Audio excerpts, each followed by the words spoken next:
Hi everyone, welcome back to my daily blog. সকালবেলায় মেজাজটা খুব খারাপ হয়ে গেছে এই ফুলগুলা মিথিলার হাতে দেখে। ফুল সবাই পছন্দ করে, আমিও তার ব্যতিক্রম কিছু না। আমিও পছন্দ করি, কিন্তু কেন জানি না গাছ থেকে ফুল ছিঁড়ে দেওয়া আমার একদম পছন্দ না। আমি নিজেও ছিঁড়ি না, আবার কাউকে ছিঁড়তেও দেই না। আমার সামনে কেউ ফুল গাছ থেকে ছিঁড়লে আমার খুবই খারাপ লাগে। কত সুন্দর ফুলগুলা এখনো ফুটেও নাই, আর মিথিলা এইদিকে এগুলা ছিঁড়ে আইনা আমাকে দিছে। ওকে আমি কিছুক্ষণ বুঝাইলাম যে গাছের ফুল গাছেই সুন্দর, আর কখনো ফুল ছিঁড়বা না। এইদিকে আমি ফুলগুলা যত্ন করে রেখে দিছি। তারপরে সন্ধ্যাবেলা আয়ানের বাবা তাল নিয়ে আসছে বাজার থেকে। দিন দুইটা আনছিল, আজকে আবার দুইটা আনছে। এখন এগুলাকে আমি ভালো করে ছিলে পরিষ্কার করে তারপরে নিয়ে নিব। তাল মনে হয় এইভাবেই ছিলতে হয়, আমি এটাই জানি। আমি দেখছিলাম আমার নানিও এইভাবে তাল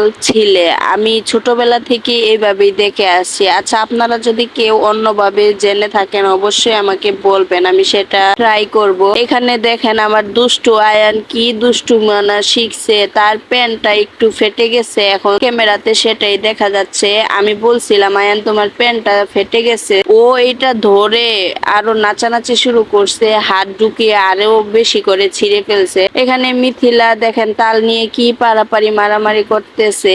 ও এটার মুখা আজকে খুলেই ছাড়বে। ও এই তালের মুখা খুলতে গিয়ে প্রায় 4-5 বারের মতো উল্টায় পড়ে গেছে।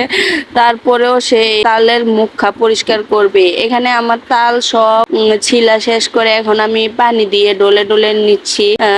তাল আমি পিঠা বানাবো না, তাল যেহেতু রান্না করব এইভাবেই নিতে হয়। তারপরে একটা ছাঁকনির সাহায্যে এইভাবে ছেঁকে নিব। অনেকখানি তালই হয়েছে, দুইটা বড় বড় তাল তো অনেক বরকত হয়েছে আলহামদুলিল্লাহ। এখানে আয়ান আবার শিশি দিবে, তার শিশি ধরে গেছে, একটু পরে সে ঘুমিয়ে যাবে। আমাদের নারকেল গাছ আছে, এর জন্য আমাদের নারকেল কিনে খেতে হয় না। তবে শহরে থাকতে একটা নারকেল আমরা 200-150 করেও খাইছি, খুবই খারাপ লাগে। আমাদের গাছ থাকা অবস্থায় আমরা নারকেল কিনে খাই, কিন্তু পরিস্থিতি কখন কিভাবে হয়ে যায় তা তো আর আমরা কেউ বলতে পারি না। আর সবভাবে আমাদের ফিট করে নিতে হয়, এর জন্যই আমরা নারকেল এতদিন কিনেও খেয়েছি। কিন্তু এখন আমরা যখন দেশের বাড়িতে চলে আসছি, এখন আর আমাদের নারকেল কিনা লাগে না, উল্টা আমরা আরো নারকেল বিক্রি করি আলহামদুলিল্লাহ। এখানে নারকেল ছিলার পরে আমি ঘরে এসে নারকেলটা ফাটিয়ে নিলাম, তারপর পানি খেয়ে নিচ্ছি। পানিটা খুবই মিষ্টি ছিল, মিথিলাকেও দিলাম। এখন আমার নারকেলটা কুড়ানোর পালা। নারকেল কুড়িয়ে তারপরে সব কাজ গুছিয়ে একবারে আমি রান্নাঘরে চলে যাব।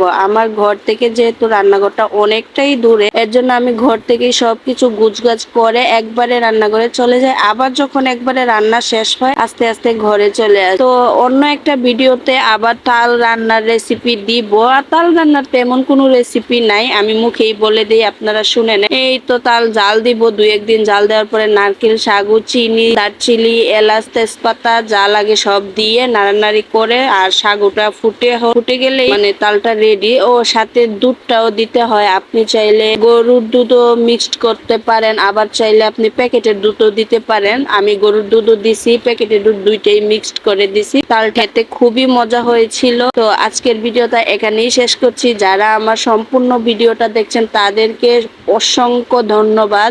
আমার নতুন আরো একটা ভিডিওর জন্য অপেক্ষায় থাকুন। ভালো থাকুন, সুস্থ থাকুন, আল্লাহ হাফেজ।